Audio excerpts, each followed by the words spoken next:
What's up guys? Can you see me back here behind this sea of snake plants? Well, in this video, we're gonna be talking about snake plants, of course. If you've never grown a snake plant before, I consider them one of the foundational house plants that every home gardener should have because they're so darn easy. They handle the most neglect, and they also handle some of the lowest light situations that I've ever successfully grown a house plant in. So if you're looking for a plant that can go literally months without being watered and can exist in a dark basement, snake plant is for you. So what we're gonna be talking about in this video is I'm going to show you guys exactly how to take just a single leaf cutting from any snake plant in your home or in a friend's home, and then take that single leaf, get it rooted, and then plant it up. Very easy to do, very quick, so stay tuned as I show you exactly how to get it done.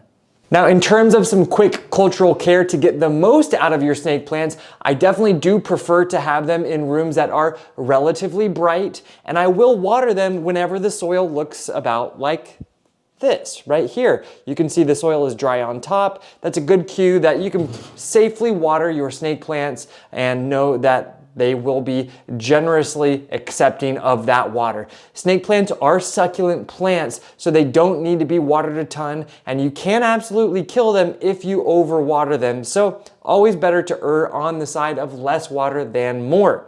I do find that even though they can live in very dark areas, they do the very best in those brighter rooms. What tends to happen when they're in too low light of situations is they can get a little bit floppy and splay out to the side.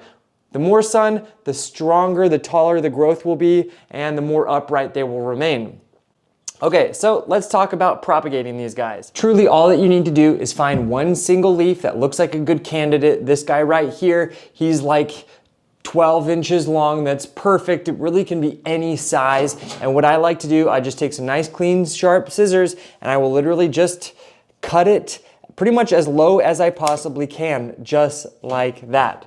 Now from here, what I'll do, I'll just take, I have like, you know, some empty little herb containers that used to have some oregano. So I fill it with water, and then I just allow them to sit in that water, and I put them on my heat pad, and that really cranks up the rooting potential, helps them to root very quickly. Heat pads aren't necessary, but they will help make it quicker.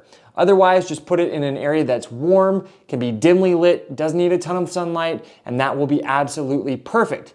Come back in about 6 weeks, and what you'll see is something that looks like this.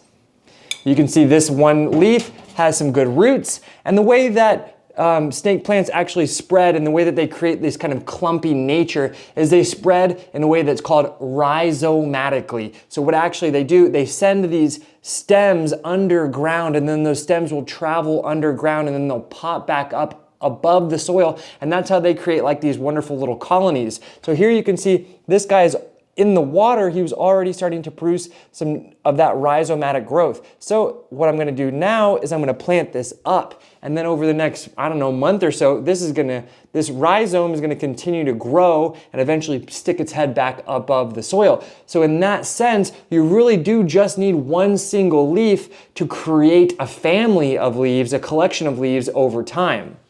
So what I have here is just a nice little 3.5 inch container, and I have filled it with just any sort of average house plant potting mix. Doesn't have to be anything special. And I always like to pre-moisten my soil. So I'll pour some soil in just like this.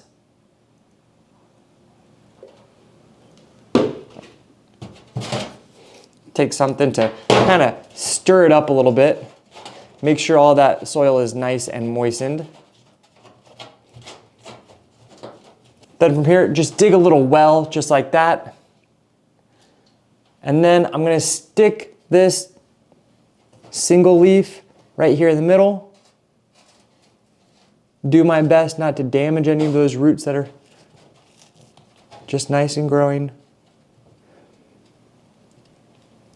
And the best thing to do is to try to get close to the bottom of your pot, but I recommend not going all the way to the very, very bottom, leaving just a little bit of like a 1/2 inch of space between the bottom of those roots that are forming and the bottom of your container.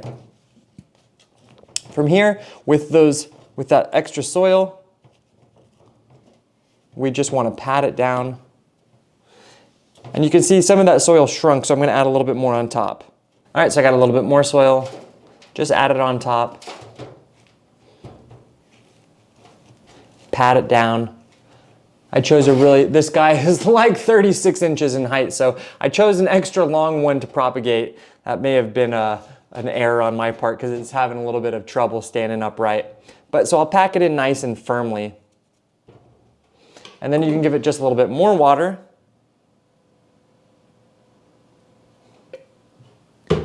And now you're good to go. Now you have a brand new snake plant, and while it looks a little bit lonely just as a solo dude, he will create a family, a collection of leaves going forward, and so he'll have some friends to join him in this container right here. Alternatively, if you had decided to take a few cuttings right at the beginning and propagated them all right at that start, I could have planted maybe 3 or 4 individual leaves into a single container, and then that would have created a nice little look, a lot fuller look right from the beginning. But I don't care, I'm patient, I got time, and I'll make some more plants with these two guys over here. But if you'd like to see how to propagate your snake plants through division by actually cutting the plants into different sections and clumps to create more full plants like that, check the description below and you'll find a link to one of my very first YouTube videos ever where I actually divided this mama snake plant cylindrica maybe 5 years ago, and this guy is still going strong along with his other brothers and sisters in my houseplant jungle. Anyways, I hope you found this video short, informative, and to the point, and to help you make some new snake plant friends to add to your houseplant garden. I'll catch you guys soon. Ciao.